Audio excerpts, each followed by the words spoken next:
Hola, hola querida familia, la paz del Señor con ustedes. Es un gusto que el Señor nos permita que hoy, día sábado, podamos juntos leer la palabra de Dios, escuchar lo que hoy el Señor nos quiere decir y sobre todo tratar de poner en práctica la palabra de Dios en este día maravilloso. Día en donde recordamos que el amor de Dios se sigue manifestando porque nos ama tanto y se sigue dando y se sigue entregando por amor a nosotros. Les invito pues que abramos nuestro corazón a la palabra de Dios y oremos con ella.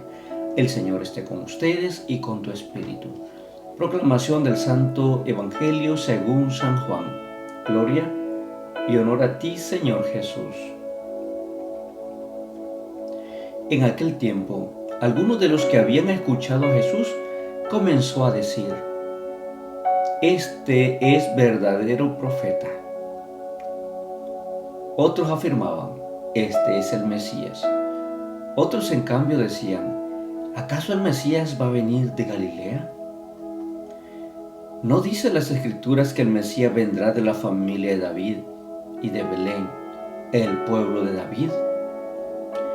Así surgió entre la gente una división por causa de Jesús. Algunos querían apoderarse de él, pero nadie le puso la mano encima. Los guardias del templo, que habían sido enviados para apresar a Jesús, volvieron a donde estaban los sumos sacerdotes y los fariseos, y estos dijeron: ¿Por qué no lo han traído? Ellos respondieron: Nadie ha hablado nunca como ese hombre. Los fariseos le replicaron: ¿Acaso también ustedes se han dejado embaucar por él? ¿Acaso han creído en él alguno de los jefes o de los fariseos? La chusma esa que no entiende la ley está maldita. Nicodemo, aquel que había ido en otro tiempo a ver a Jesús y que era fariseo, les dijo: ¿Acaso nuestra ley condena a un hombre sin oírlo primero y sin averiguar lo que ha hecho? Ellos le replicaron: ¿También tú eres Galileo?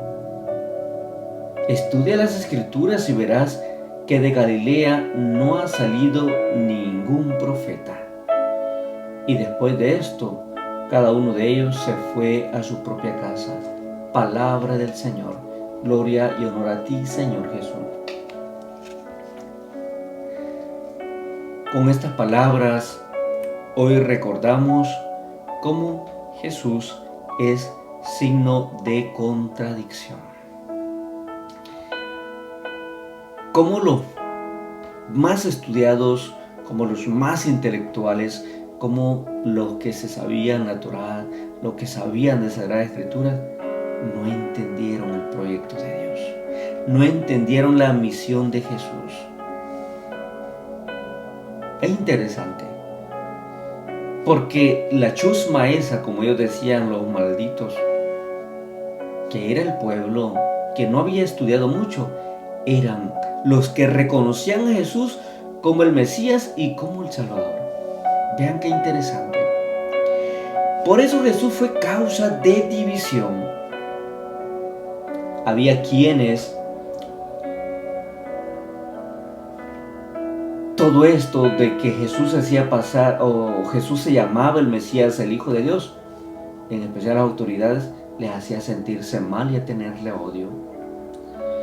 Había quienes también lo aceptaban, pero también había quienes lo rechazaban.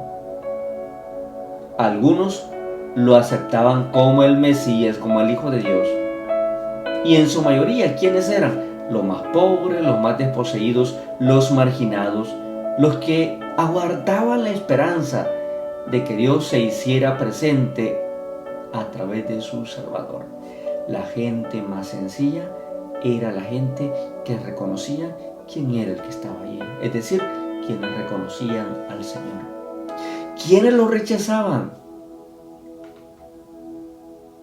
Los que lo rechazaban como Mesías era la gente del templo los estudiados, los intelectuales, los intérpretes, entre comillas, de la palabra de Dios, de la escritura y de la historia. ¿Saben qué? Ellos jamás entenderían o aceptarían a Jesús como el Mesías. En especial, que Jesús viniera de una familia pobre o de una familia muy sencilla o de un origen humilde. No lo aceptarían. Vean lo paradójico de la vida.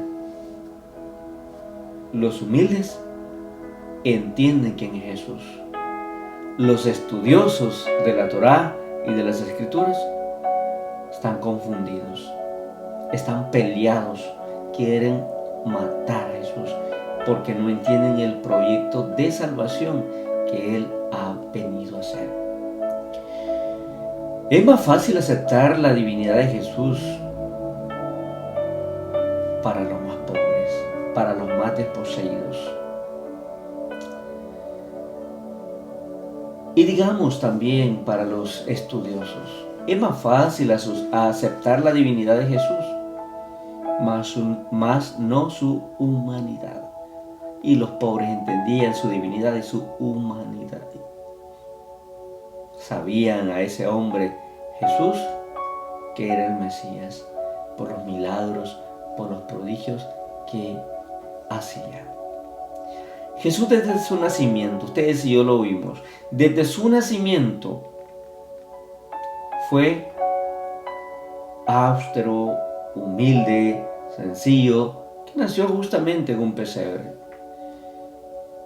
Por eso podemos decir que el mesianismo de Jesús quedó entredicho, porque se esperaba un mesianismo con poder y autoridad y no a un Mesías humilde y sencillo. Por eso los sumos sacerdotes y los fariseos lo resumieron con un calificativo. Resumieron con un calificativo a la gente más humilde y en especial a la gente que conocía al Señor, que conocía a Jesús. ¿Cuál era el calificativo? Les llamaban la chusma esa, que no entiende la ley. Y además decían, esa chusma maldita. Y miren cómo es interesante la vida, porque el proyecto de Dios es para salvar a los que supuestamente son los malditos, para salvar a los más pobres, a los más desposeídos, a los más alejados, a los más abandonados, a los más pobres. Y es que Jesús viene a eso. Y por eso va a ser signo de contradicción. Los estudiosos nunca van a entender el proyecto de Dios. Por eso el Señor exalta al humilde y humilla al poderoso. Porque el Señor refleja todo su amor y su poderío en el más pobre, en el más desposeído. Porque Él hace una opción y su opción siempre va a ser por los más necesitados. Por eso ustedes, yo, todos como iglesia, nuestra opción tiene que ser los más desposeídos, nuestra opción tiene que ser los más pobres, los que sufren, los marginados. No los poderes, no los poderosos, no los que tienen.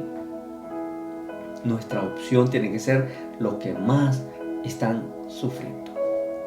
Yo pienso que este día sábado debemos de pensar a quién, de veras, a quiénes apoyo, a quiénes quiero, a quiénes les muestro mi amor. A los más pobres. Estoy sirviendo con un servicio generoso a los más sencillos. O estoy sirviendo a los más poderosos, a los que me darán más si yo hablo bien de ellos. Por eso es difícil entender a Jesús. Es difícil de comprender la misión. Decían los fariseos, esa chusma, o peor aún, ¿cómo van a hacer algo de Galilea? ¿Cómo? O sea, no les cabía en la mente que de ese pueblo pequeñísimo, insignificante, podía nacer el Salvador, el Hijo de Dios. Por eso no lo entendieron. A ustedes y a mí el Señor nos ha dado la oportunidad de poder descubrir que Él hizo una opción. Y la opción fue por tu persona y por mi persona. Siendo pecadores, siendo malos, siendo quizás personas sin conocimiento de Él, desde allí nos levantó. Nos levantó desde el fango, nos levantó desde nuestros pecados y nos ha dado una oportunidad de vida. No dejemos escapar este tiempo de Cuaresma. No dejemos escapar esta oportunidad de venir a los pies del Maestro, de quien todo lo puede y quien es capaz de ver mi fragilidad, mi pequeñez, y a través de mi pequeñez hacerse presente Él. Así que abramos nuestro corazón, familia. Dejemos que el Señor actúe en nuestra vida. El Señor no nos va a amar más por la sabiduría, por la inteligencia, por los títulos que tenga. El Señor me amará más por el corazón que tenga para compartir con generosidad con quienes más lo necesitan, con los más pobres. Construyamos juntos, pues, la civilización del amor, donde nadie pase hambre, donde todos somos hermanos, donde no puede haber diferencia, donde no puedo sentirme, nadie debe sentirse más importante que nadie, donde todos realmente seamos esa familia que Cristo quiso, esa familia en donde todos somos sus hijos. Que el Señor nos bendiga este sábado y nos ayude a entender que nos ama incondicionalmente, que ha sido capaz de pasar muchas cosas, incluso a darlo todo por amor a ti y por amor a mí. Estamos a punto casi de terminar este tiempo de Cuaresma. Ojalá que vengamos arrepentidos ante el Señor y con ganas de ser nuevos y ser generosos. Les bendigo por familia, en el nombre del Padre, del Hijo, del Espíritu Santo. Amén. Feliz día, Dios les bendiga. Ánimo siempre.